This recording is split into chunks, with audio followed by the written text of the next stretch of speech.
I was in debt for a long time with credit cards and student loans. The podcasting stuff is really a lot of it's ripped from the headlines, Law and Order style. I was definitely, doing Two Dope Queens, but I'm like, I'm still trying to put two pennies together. Congratulations on your new Freeform series, Everything's Trash. I loved it. Could completely relate. I love that it showcases a woman in her 30s who's really beginning to have career success, but the bank account isn't really matching with the career success it's giving. Personal life is equally as confusing at times. So the struggle is real. How much of your own personality, not your own personality, how much of your own experience is factored into and, of course, exaggerated into the show? I mean, certainly the money stuff. For sure. I was in debt for a long time with credit cards and student loans. The podcasting stuff is really a lot of it's ripped from the headlines, Law and Order style. I was definitely, doing Two Dope Queens, but I'm like, I'm still trying to put two pennies together. So I think, because a lot of industries, you can have this success on the outside that looks huge and major, and the bank account isn't catching up with that, at least to start.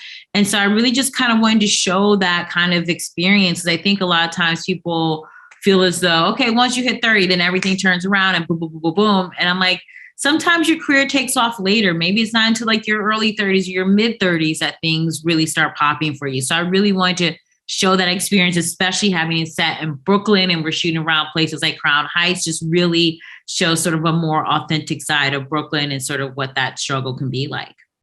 Well, you've definitely given it, because living in New York in general just makes it 10 times more difficult to even catch up financially. So how did you go about balancing being a writer, executive producer, and a star of the show? Because that's such a massive undertaking. Yeah, it's really hard. I mean, we started the writer's room in October, and then we started shooting into March, and then we wrapped July 1st. So it really became all consuming, and sort of being a part of every step of the process was really exciting, because I feel as though I learned a lot and got my sea legs with this first season. So it was really exciting, but it was kind of tough to juggle that hat of like, okay, now I got to be an actress in this moment. Now I have to be a producer in that moment. But luckily I had a great, writer's room. My showrunner, Jonathan Groff, was like the perfect person to lean on. So it really does take a village. It's a lot of people to make a TV show together. I think there were 220 people on the crew, which is amazing. You just go, oh, this is a little nugget I had in my head, and now 220 people are working to execute this dream. So it was definitely difficult. I drank a lot of tea, a lot of Diet Coke. I was definitely, I call myself loopy Phoebes when I get on, I've been working a lot of hours. I'm just like making dumb, silly jokes to make the crew laugh. So that's kind of how you get through it. You just learn to not be so hard on yourself and be like, I'm only one person. If I have to step away for 5 minutes, y'all have to give me that. And just really speaking up and saying that you need that moment, because sometimes you can get scared that if you say you need a break, people are going to think you're weak or that you don't want to do the work. And it's just like, well, I'm human and not a machine. And a lot of times if you just say, hey, I need a moment, people are more than accommodating. So that's nice. What about this show do you feel makes it perfect for the freeform audience? And then you have such a great cast. So did you have like a major hand in casting? And if so, did you get your dream cast with this show? I did. I'll start with the second question. So I love the cast so much. Jordan Carlos plays my brother, Jaden. He and I have actually known each other for 13 years because we met doing stand-up together.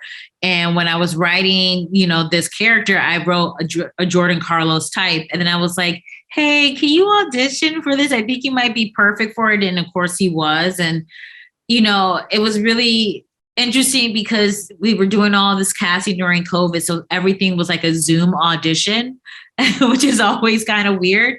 But everyone, Nneka Okafor, Takara Cash, Moses Storm, we were in the Zoom, and within 5 minutes of chatting with them or like after them doing like the first scene, we were just like, oh, this is it. Like we'll audition other people, but we just knew that these were the people.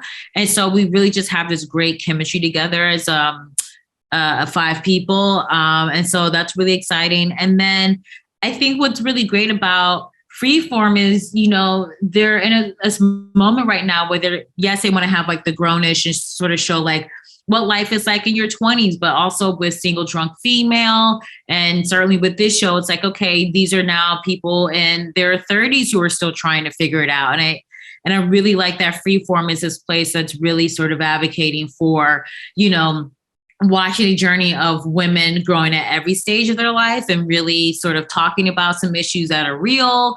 So it felt like a really good fit to be with Freeform. And thank you so much for showing this representation again. It was a pleasure speaking with you. I look forward to watching the rest of the show and like keep doing all of the Black girl magic. We're loving it.